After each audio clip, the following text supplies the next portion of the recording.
Finding hidden treasure. The tavern rested at the quiet edge of Bend, where tall ponderosa pines swayed gently and the Deschutes River moved with a steady silver hush. Snow still clung to distant mountain peaks, catching the last light of sunset like scattered coins across the horizon. Inside, the hearth burned low and warm. The cat lay curled near the fire, tail wrapped neatly around his paws. Alex was lining up clean glasses along the counter, the faint scent of pine and cedar drifting through the cracked window. The door opened softly. A young man stepped inside carrying a worn satchel pressed tightly against his chest. Dust coated his boots. His eyes carried the restless shine of someone searching for something just beyond reach. I turned toward him. My name is Lion. I keep the fire steady. I pour the drinks. I listen when the road feels long. And sometimes I tell stories that help travelers make sense of their own. I gestured to the chair across from me. What is your name, traveler? Caleb, he said quietly, and I think I've been chasing the wrong treasure. Caleb placed a folded, weathered map onto the table. I've spent months following this, he explained. Rumor says there's gold hidden somewhere in these hills, enough to change everything. The fire crackled softly. I thought if I found it, he continued, I'd finally feel secure, like I'd mattered. But the closer I get, the emptier I feel. The cat opened one eye at the word gold, unimpressed. I nodded. Some treasures, I said quietly, hide in plain sight because we've been taught to look past them. And so I told him a story. There was once a miner who searched his whole life for a legendary golden vein beneath the mountains. He ignored the small crystals sparkling in the rock around him. Worthless, he muttered. I am meant for something greater. Years later, he found the great seam of gold, brilliant and blinding. But when his lantern flickered out in the depths of the mine, he realized he had discarded the small crystals that might have marked his way back. He escaped with his life, but not with his treasure. And when he emerged into daylight, he finally understood. The small glimmers he had ignored had been guiding lights all along. I looked at Caleb gently. Great discoveries, I said, are built from appreciation of small ones. Alex placed a warm cup of coffee before Caleb. Steam curled upward, grounding and steady. I'm afraid if I stop chasing the big treasure, Caleb admitted, it means I'm settling. Wind brushed softly against the tavern windows. There's a difference, I replied, between settling and seeing clearly.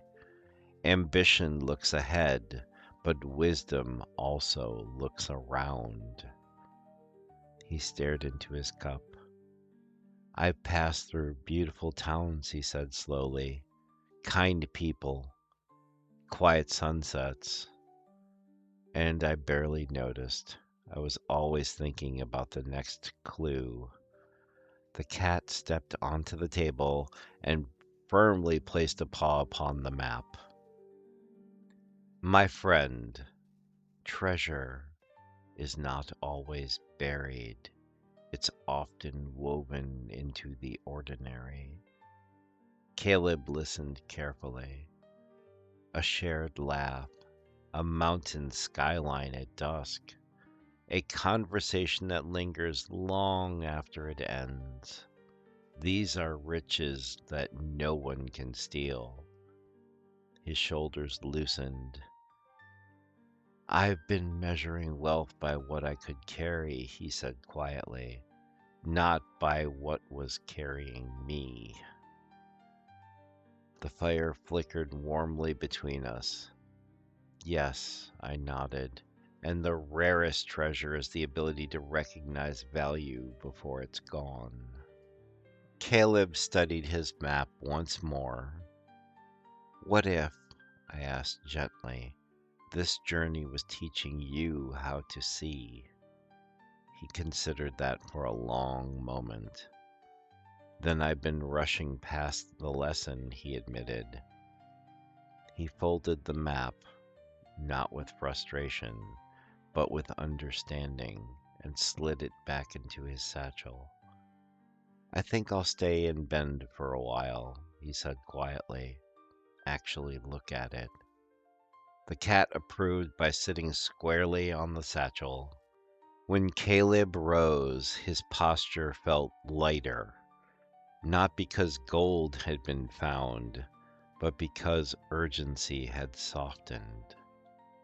At the door, he paused to watch the river reflect the rising moon. For the first time, he wasn't scanning the hills for clues. He was simply watching the water. Then he stepped into the cool Oregon night. My friend, if you are chasing something distant, pause, look around. Some treasures do not wait at the end of the road. They travel beside you quietly, hoping to be seen, and tonight perhaps you noticed one. The tavern settles into a comfortable hush. Pine-scented air drifts faintly through the window. The hearth glows amber and steady.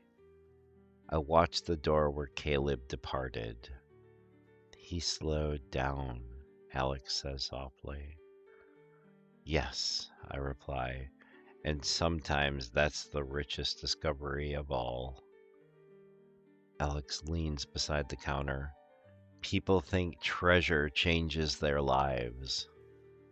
Sometimes, I say quietly, it changes their eyes. The cat stretches luxuriously by the embers. Hidden treasure rarely announces itself. It waits for stillness, for gratitude, for attention. If tonight's story stirred something in you, a memory, a moment, a person you've overlooked, let it rise gently. You may already be standing inside what you've been searching for. My friend, the lanterns will remain lit and the fire will be warm, even when the door closes behind you. Return whenever the road feels heavy or when your heart seeks quiet company. Carry what serves you and leave the rest by the hearth. And know that this place and these words will wait patiently for you. But until then, travel gently and let the night watch over you.